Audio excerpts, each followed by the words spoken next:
know, different denominations have different ways that they believe people should dress. You know, they have their strict rules within that, where they're pleasing to God, you know. But the Bible makes it clear that all we need is to take God at His word and walk by faith in Him. Because we know that faith will show itself through our obedience, right?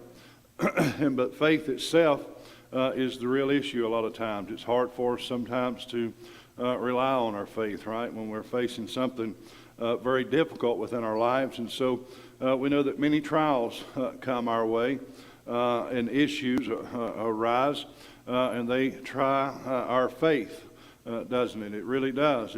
We often wonder a lot of times, where is God, right, when we see tragedies come and different things. And so, but we reminded of a song that Dad sings that faith, faith, faith, just a little bit of faith is all you need. For in Matthew chapter 17, verse 20, and Jesus said unto them, because of your unbelief, for verily I say unto you, if you have faith as a grain of mustard seed, you shall say unto this mountain, remove hence to yonder place, and it shall remove, and nothing shall be impossible unto you. And so they're talking about a mustard seed back in the Bible day was probably the smallest seed of that time. And so if we had a picture of that this morning, you could see that it would be a very small amount of faith is all that you need.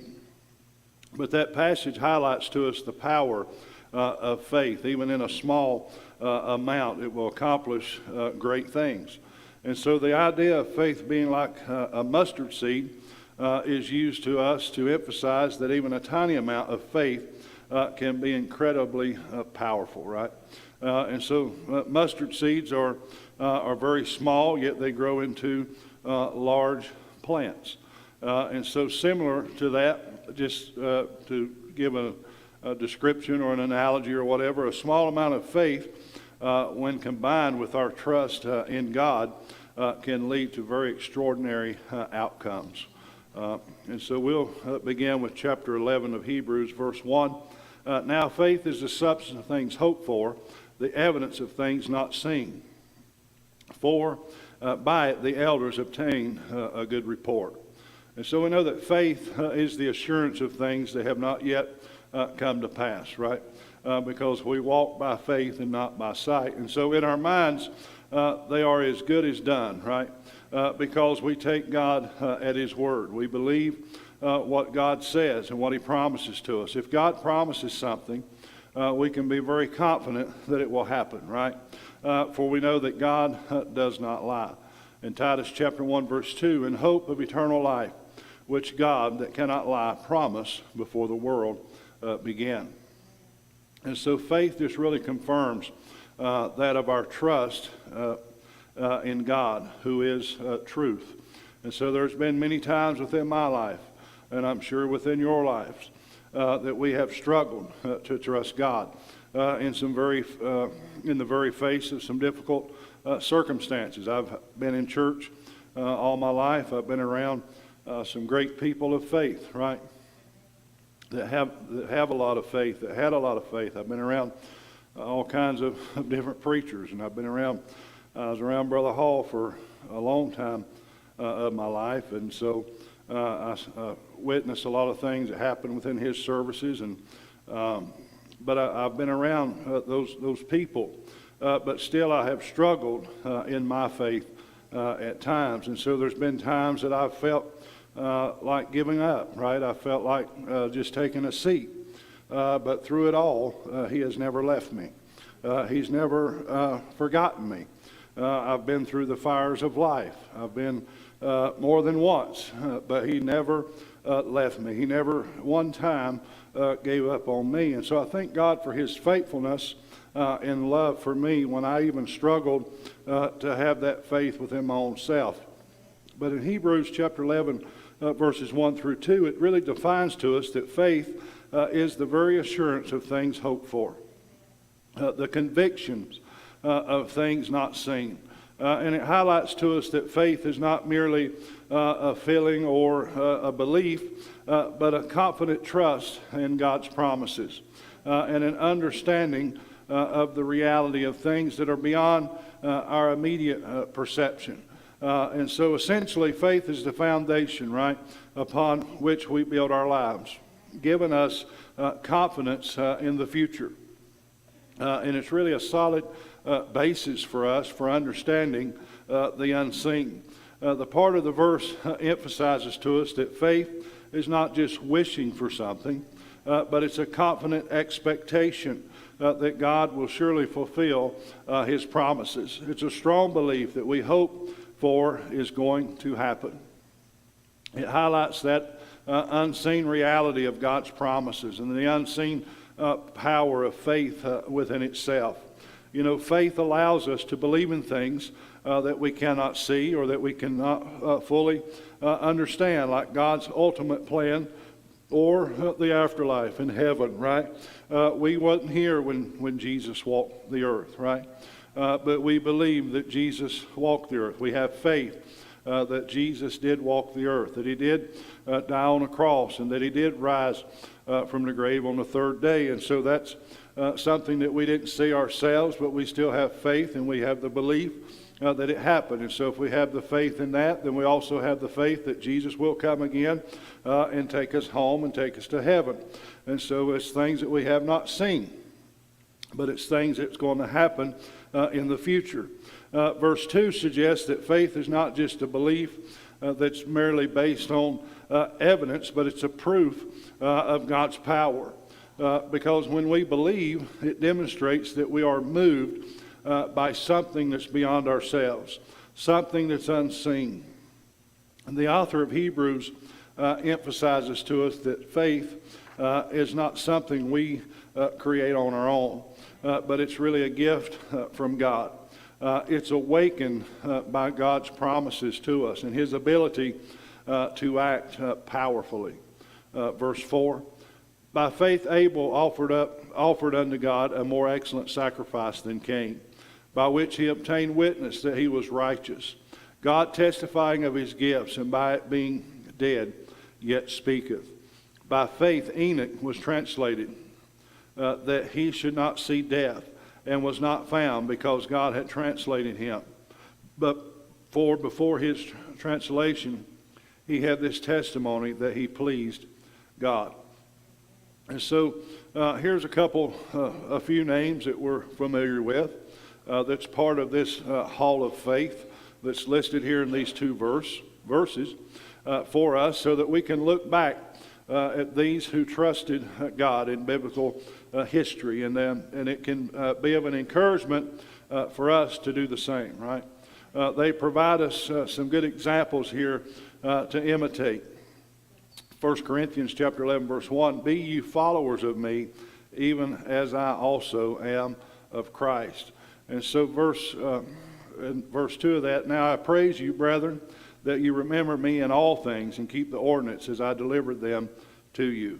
And so talking here of Abel, the second son of Adam and Eve, he brought this sacrifice that was accepted by God, unlike his brother Cain.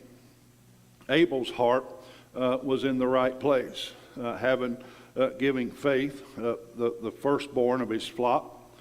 So his attitude was right before God, right? Faith has its roots that's in a right attitude before God. Did not God really reminds us that man looks at the outward appearance, right? But God looks at the heart. People judge you by your outward appearance. They judge you by things that you've said or done or whatever the case may be. They don't look at your heart. They don't look on the inside because God looks beyond our faults and He sees our needs, right? So God knows our heart. He knows our intentions. And so God doesn't look at the outward appearance, but He looks at our heart. 1 Samuel 16, verse 7, but the Lord said unto Samuel, look not on his countenance or on the height of his stature, because I have refused him. For the Lord seeth not as man seeth, for man looketh on the outward appearance, but the Lord looketh on the heart. And so we are told that those who are pure in heart will see God. In Matthew chapter 5, verse 8, Blessed are the pure in heart, for they shall see God. So the 4 and 5 verses here of chapter 11 describes that of Abel's faith and its impact that it had. Verse 4 highlights that Abel offered a more acceptable sacrifice to God than Cain. And through this faith and through his faith, he received a testimony of righteousness. And that verse 5 talking about that even though he is dead, Abel still speaks to us through his example of faith. We still look at that. It emphasizes that faith is not just a belief, but it's also that of an action that pleases God. And he offered that with a heart of faith, right? Abel did. And so God's acceptance there of Abel's sacrifice was a testimony that Abel was righteous in God's eyes. Even though Abel was murdered, Cain murdered him. That was the first murder in world history there.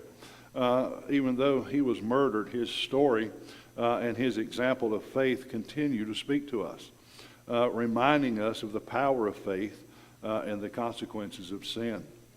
In verse 5, talking about Enoch there, by faith Enoch was taken up so that he should not see death. And that verse highlights that of Enoch's faith, which pleased God so much that he was taken directly to heaven without experiencing death. And that would be wonderful, wouldn't it? And he was not found because God had taken him.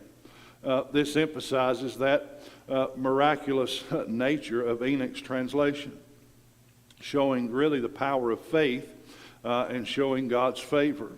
But before he was taken, he had this testimony that he pleased God. Enoch's life was a testament to his faith and his pleasing God. Both verses highlight to us the very importance of faith in pleasing God. Abel's faith is exemplified by his offering, while Enoch's is demonstrated by his life and translation. Both of these examples here in these two verses 4 and 5 show that faith is not just a belief, but it's also a way of life that leads to God's favor and his blessing. Verse 6, but without faith it is impossible to please him. For he that cometh to God must believe that he is, and that he is a rewarder of them that diligently seek him. By faith Noah, being warned of God of things not seen as yet, moved with fear, prepared an ark to the saving of his house, by the which he condemned the world, and became heir of the righteousness which is by faith. So we read here that we cannot please God without faith. We've got to have faith to please him. If we do not fully trust in him or fully rely on him, we cannot please him. So if we are to have faith in God, we must first believe he exists, right? We have to believe that he exists. Further, we must believe that God is omnipresent and that he is working within our lives. He's always with us, right? He's always present. And we must believe that he rewards us when we seek him. We must believe he is personal, right? God is very personal, and he seeks to have a personal relationship with each and every one of us. He will never let us down. Man would let us down. I can let you down, but God will never let you down. When we trust in him, he will provide for our needs, right? In his own way and in his own time. And we know that the result is always better than what we plan for ourselves. The faith that Noah exercised here was really incredible. First, he had the task of living a righteous life in an evil community. Noah also had to trust God that he would send rain just as he promised. He would even though he had never seen rain before. It had never rained before. They didn't know what rain was. And so no wonder everyone thought Noah was a crazy old kook, because he kept telling about a rain. It's going to rain. 40 days, 40 nights. It's going to rain. God's going to send a flood. And people thought the man was crazy. They didn't believe him, right? But Noah still trusted God. He still believed in God. Genesis chapter 2, verses 5 through 6 tells us that it had not rained at that time. Instead,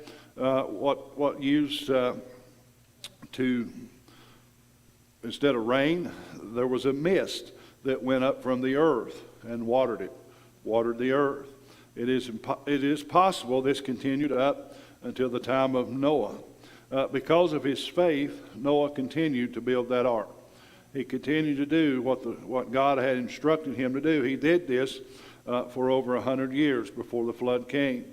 He obeyed God and preached about righteousness and the coming punishment for the world if people did not repent. 2 Peter chapter 2, verse 5, and spared not the old world, but saved Noah, the eighth person, a preacher of righteousness, bringing in the flood upon the world of the ungodly. It took faith to do that. It took faith for Noah to do what he did.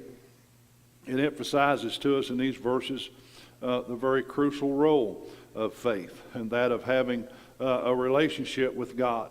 It states that it's impossible to please God without faith, requiring for us to have a belief in his existence, and that he surely does reward those who seek him diligently. And we see the highlights there of Noah's faith. It's demonstrated through him being obedient. It takes us being obedient to God, right? To being obedient to his word and to his warnings. And by doing so, it led to the salvation for Noah's household.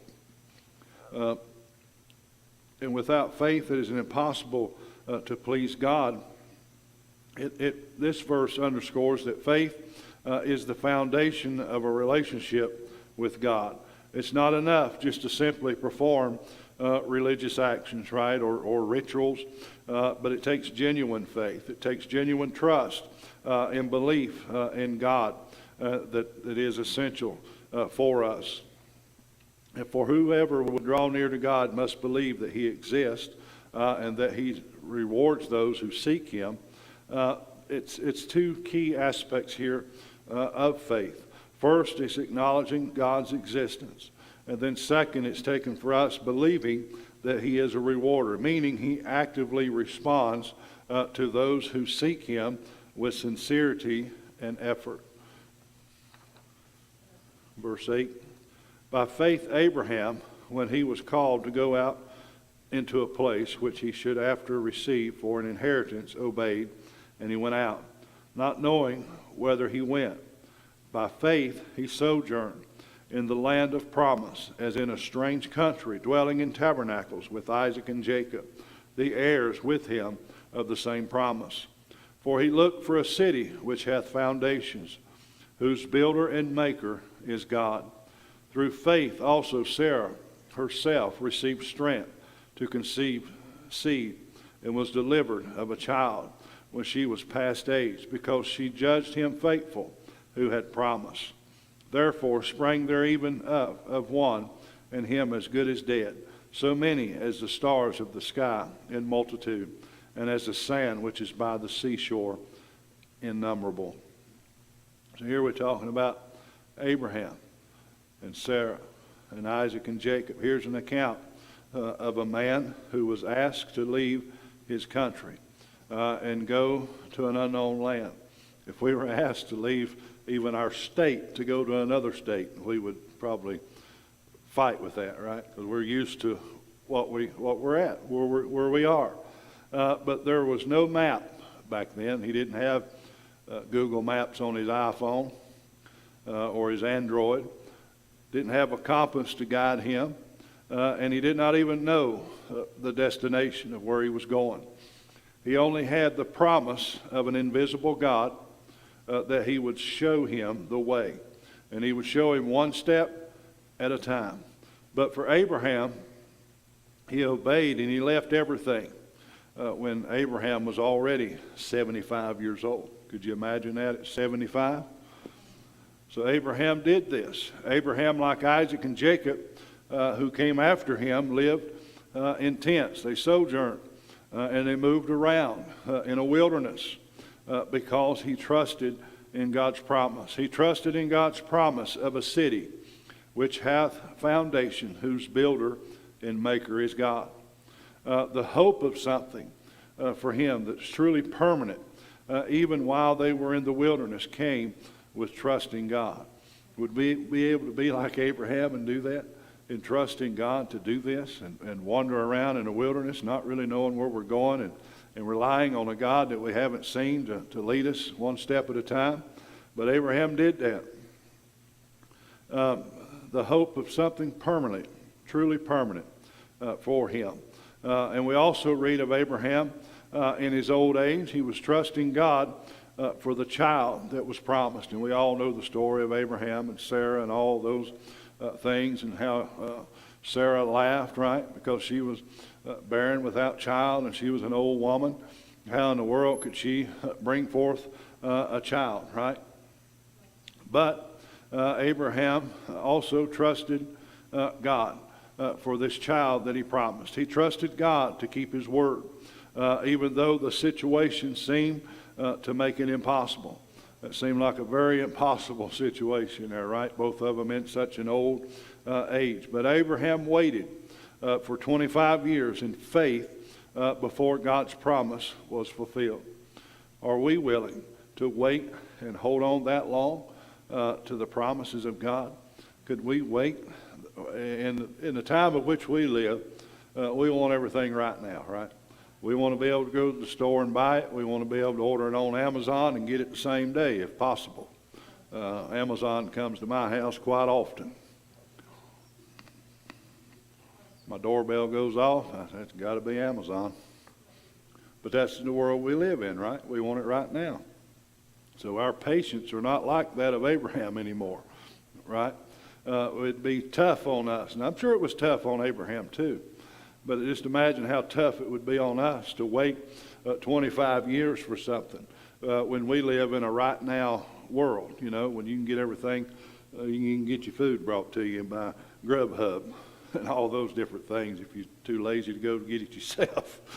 But that's in the world in which we live. And so our patience would really be tried in this day and time, just as Abraham's was, I'm sure.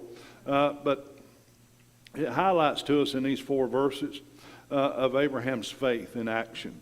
It describes to us how by faith Abraham obeyed God's call to leave his homeland and to travel to this unknown land, even though he didn't know where he was going. This faith to us was not just about obedience, but it was also about a future hope, looking forward to a heavenly city that we were studying about in our last quarter, whose builder and maker is God, that new Jerusalem and the eternal foundations, right? The passage emphasizes to us that Abraham lived as a stranger in the promised land. He was demonstrating a focus on a future inheritance rather than that of earthly possessions. He was obedient to God's call. Abraham's faith was demonstrated to us here by his immediate obedience to God's command to leave his familiar surroundings, right? We don't want to leave our familiar surroundings that we have, right? We know where everything's at in the city of Hickory, so we don't want to move to another state because then we won't know where nothing's at, and it'll take us forever to figure it out, right? But he was living as a pilgrim. He lived in tents, temporary dwelling. I don't like camping, so I don't think I could live in a tent. I tried going to youth camp a couple of years, and that wasn't for me. I didn't like sleeping on a sleeping bag on a cold, hard ground, taking a cold shower in the shower house. But Abraham did this. He did so. But I guess if God told us to do it, we'd do it, wouldn't we? We'd trust him to do it. But he was illustrating that his focus was not on those earthly comfort, right, or possessions, but on a future heavenly city.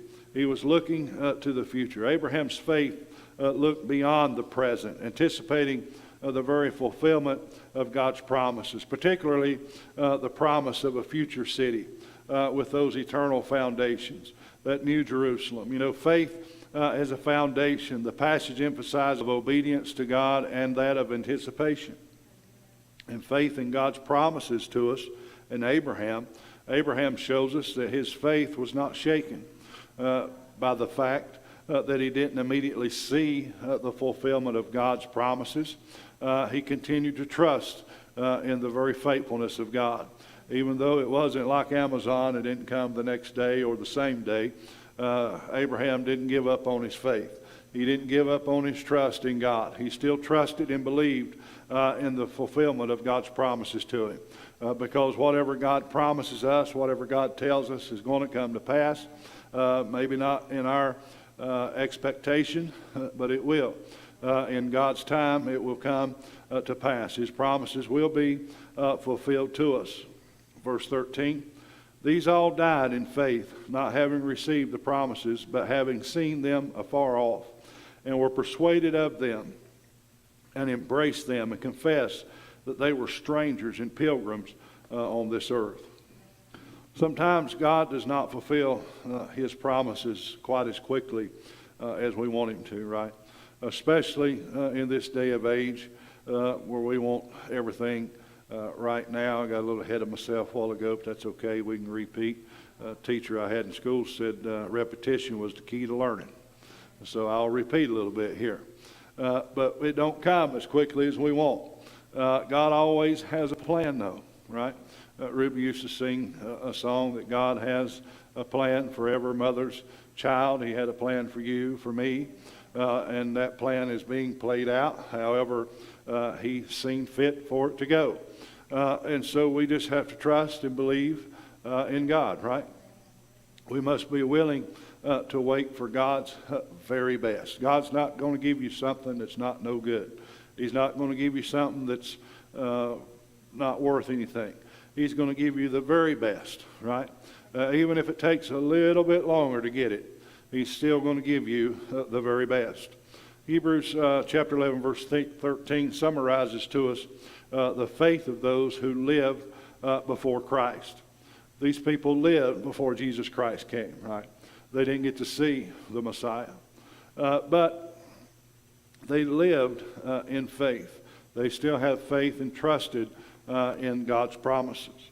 It highlights that while they did not receive the full fulfillment of God's promises during their lifetimes, they still lived by faith. They were still anticipating a future inheritance. They were acknowledging their temporary status on earth as strangers and pilgrims. Dad sings a song, "This world is not my home. We're just passing through." And that's true. Even though we get accustomed to the way we live and the things that we have to do from day to day, it's still not our home. We're just still strangers. Maybe if we want to look at it in a foreign land, because our home is beyond, right? Our home is in heaven. But we're just strangers passing through. We're pilgrims in this land. But these people here, Abraham and Jacob and Isaac, they saw from afar off. They saw the promises of God, and they were persuaded of them. They were persuaded by the promises that God had told them. And they were embracing all of this, right? They embraced these promises of God despite not yet experiencing their full reality. And we're embracing the very same thing. We're embracing all these promises of God, right? We're embracing the promises of Jesus. For He said, if I go away, I'll make a place for you, and I'll come and bring you to where I am also, right? We hold on to that promise, right? And so the same way with these people here that are good examples that we're studying on today. We're doing the same as them. We're holding on to these promises that are still probably maybe not as far off as they once were, but they're not here yet. But we're still holding on to those promises. We're still believing. We're still having faith. It said they died in faith, and emphasizes that their lives were characterized by faith, even in the face of death, not having received the full promises. They did not see the complete fulfillment of God's promises in their earthly lives.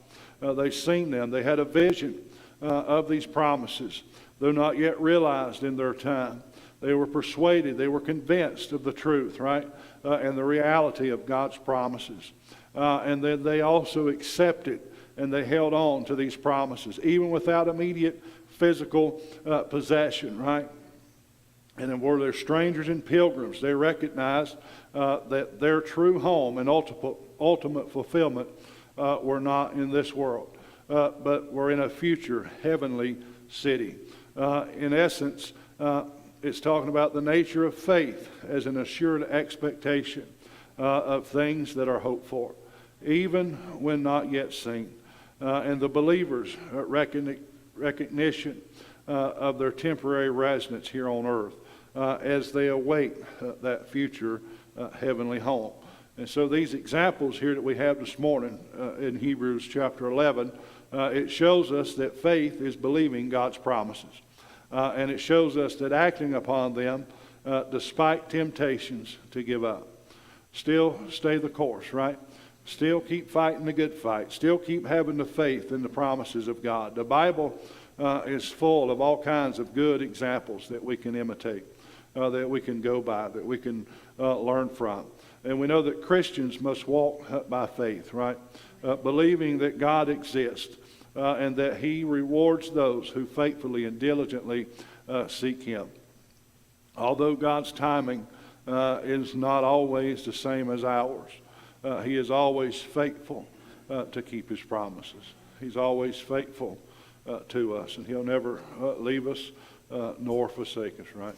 He said He'd go with us all the way, even to the end of the world. So I trust you got something this morning. Mom, you dismiss us.